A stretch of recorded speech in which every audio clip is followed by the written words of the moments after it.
Sa video na ito ay pag-uusapan po natin ang bagong galaw ni Pi Network matapos po ang kanyang mainnet launch. Marami po ang nagtatanong, tataas ba talaga si Picoin ng hanggang $10 ngayong taong 2025? Ngayong opisyal na pong na-i-launch ang mainnet nito nitong nakalipas po na February 20, 2025, lumalawak na ang paggamit kay Picoin at lumalaki na rin ang kanyang exposure sa iba't ibang mga exchanges. Napakaraming pagbabago ang nangyari kay Picoin mula nung simula. Mula po sa pagiging isang mobile mining project na maraming nagdududa noon, ngayon ay unti-unti nang nagkakaroon ng tiwala ang mga investors. Pero ang tanong, ito na ba ang panahon para sumabog si Picoin? At paano ito makakaapekto sa atin bilang mga Pinoy crypto traders at investors ni Picoin? Kaya yan po ang siyang ating aalamin sa video na ito. Pero bago po tayo magpatuloy ay pakibasa lamang po muna ang disclaimer dito sa ibaba ng ating screen. Yan, simulan po natin sa unang katanungan kung bakit po biglang sumisikat si Pi Network matapos ang kanyang mainnet launch. Ayan, simula nung inilabas po ang mainnet nitong nakalipas na buwan ng February, unti-unti nang nagbago ang ihip ng hangin para kay Pi Network. Ang dating hype lang sa social media, ngayon ay may halong realidad na. At bakit? Dahil po sa mainnet launch, naging accessible na itong si Picoin sa iba't ibang mga exchanges. Ibig sabihin, hindi na natin siya minimina lamang. Yan, hindi lamang po siya minimina, kundi pwede na rin po siyang i-trade or bilhin gamit ang ibang mga cryptocurrencies. Isa po sa mga malalaking hakbang ni Pi Network ay ang kanyang pagkakalista. Ayan, Pi Network or Picoin. Yan ang kanyang pagkakalista po sa exchange na si Gate.io. Sa unang araw pa lamang ng listing, nag-surge agad ang kanyang presyo, paangat sa presyong $2.10 bago po siya bumalik sa presyong 0.61.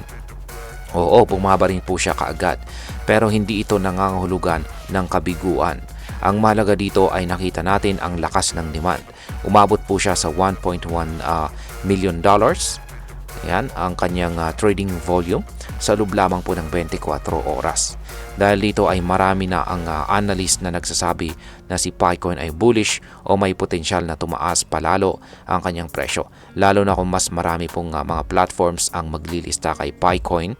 Yan po ang siyang magdudulot ng malawak na liquidity at paggamit nito. Ngayon is posible ba talagang umabot sa presyong $10 ang presyo ni Picoin ngayong taong 2025? Yan, ito po yung gusto nating malaman dito.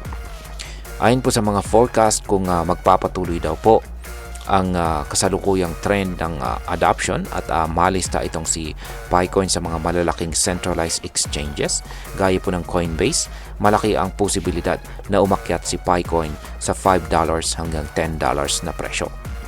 Bakit napakahalaga ng mga centralized exchanges?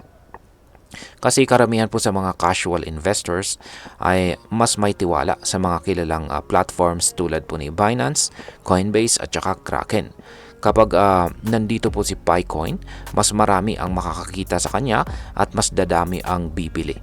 Sabi nga sa analysis, ang end of year prediction para kay Picoin ngayong taong 2025 ay nasa pagitan po ng $1.50 hanggang $3.50. Pero kung mangyayari po ang mga positibong senaryo gaya po ng Coinbase listing, kayang-kaya nitong itulak ang presyo ni Picoin pataas hanggang $10. Ayan, dito naman po tayo sa kung may chance ba na magawang lampasan ni Picoin ang presyong $10 at umabot sa presyong $15 pagsapit ng taong 2030. Yan. Kung titignan po natin ang pangmatagalang projection, ay may mga analyst na nagsasabing pwedeng umabot sa $15 itong si Picoin pagsapit po ng taong 2030. Ayan, 5 years pa. Pero syempre, sa sobrang tagal pa niyan, maraming pwedeng mangyari. Iba na ang global economy, ibang crypto regulations at maaring may mga bagong tech innovations na lilitaw. Ayon po sa ibang forecast, yan, meron pa tayong ibang mga possible price movements dito. Yan, sa 2026 ay maaari daw umabot ang presyo ni Picoin sa $4 to $6. 2027 ay $7 to $10. 2030 ay halos $15. Yan, pero tandaan natin, kahit maganda po ang forecast, ito ay depende pa rin sa actual development ng Pi Network, ang adoption ng real-world users at kung paano po ito i-handle ng team sa mga susunod na taon. Ngayon is dito naman po tayo sa technical analysis.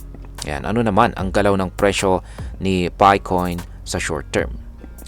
Kaya yan, nakikita po natin dito is ang 1 hour chart time frame ni Pi Network.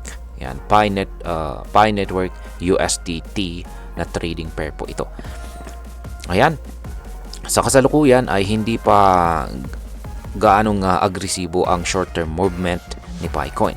Pero ang susuriin po natin ang technical indicators niya gaya po ng RSI or Relative Strength Index at ang kanyang ADX or Average Directional Index, may sinyalis po ng bullish reversal.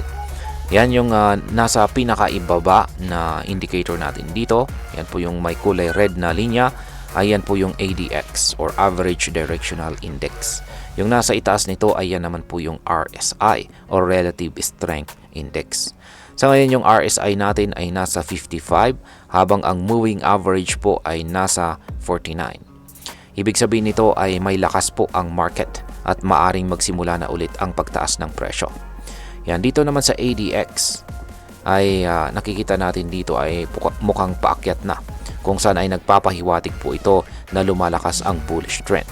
So habang ang galaw po ng presyo ay steady ngayon, posibleng may price breakout sa mga darating na linggo o buwan. Ayan. Dito naman po tayo sa kaganapan sa global economic factors. Yan, isa po sa pinakamahalagang aspeto na dapat nating bantayan ay ang global economy. Ayan, kasi nakadepende po kasi sa global economy ang kinabukasan ni Pi Network. And kahit gaano pa kaganda ang project ni Pi Network, kung bumabagsak po kasi ang global economy, apektado pa rin ang buong crypto market. Kung sakaling magkaroon po ng recession or panibagong economic crisis, bababa ang capital inflow sa lahat ng mga digital assets. Pero kung gumanda ang takbo ng ekonomiya, mas marami pong pondo ang papasok sa crypto space at tiyak na makikinabang syempre kasama itong si Pi Network. Kaya mahalaga pa rin subaybayan natin ang mga balita sa global economy, lalo na kung tayo ay nag-i-invest sa crypto. Ngayon is pag-usapan na po natin ang posibleng maging epekto nito para sa atin bilang mga Pinoy crypto traders or investors ni Picoin. Ayan, para sa atin ay ang tagumpay po ni Pi Network ay maaring isang bagong oportunidad. Unang-una, ang Pi Network ay kilala sa paggamit ng mobile mining. Kaya marami pong Pinoy ang nakasali kahit walang malaking puhunan. Sa paglabas po ng mainnet at pagpasok sa mga exchanges, may tsansa na tayong i-liquidate o ibenta ang ating mga naipong Pi coins. Kung si Pi Network ay tuluyang malista sa mga sikat na exchanges at tumaas pa ang kanyang presyo, maaari po tayong kumita ng malaki mula sa mga coins na matagal na nating minimina. At dahil mobile-based ito, swak na swak sa lifestyle ng maraming mga Pinoy na laging on the go. Pero, tandaan po natin, ang crypto ay high risk. Dapat pa rin po tayo mag-research, maging updated at maging maingat sa mga scams. Yan, marami po tayong mga scams sa comment section dyan na humihingi ng tulong. Yan, pinapakita pa nila yung kanilang mga key phrases sa kanilang wallet. Masasabi kong scam po yan. Huwag po ninyong pansinin. Ayan, at iwasan po ninyo yan. Kasi sa dami po nila. Kasi ini-spam po nila yung comment section. Kaya, ayan, linilinis ko naman. Pero, ayan, gumagamit po kasi sila ng robot or bot. Kaya hindi natatapos yung mga spam.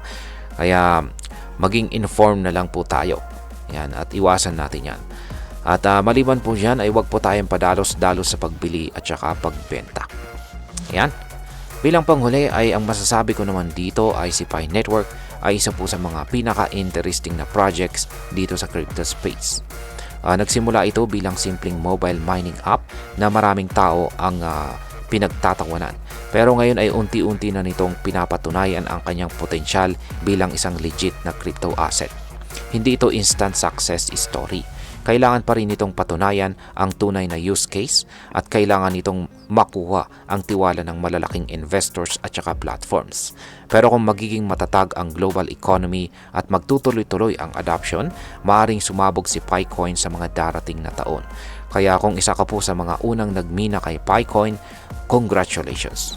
Pero kung ngayon ka palang papasok, pag-aralan mo muna ng mabuti ang market. Dahil sa huli, knowledge pa rin po ang pinakamagandang investment. At ayan, hanggang dito na lamang po tayo sa video na ito mga ka-crypto. Marami pong salamat sa panonood. Ingat po tayo lagi at God bless po sa ating lahat.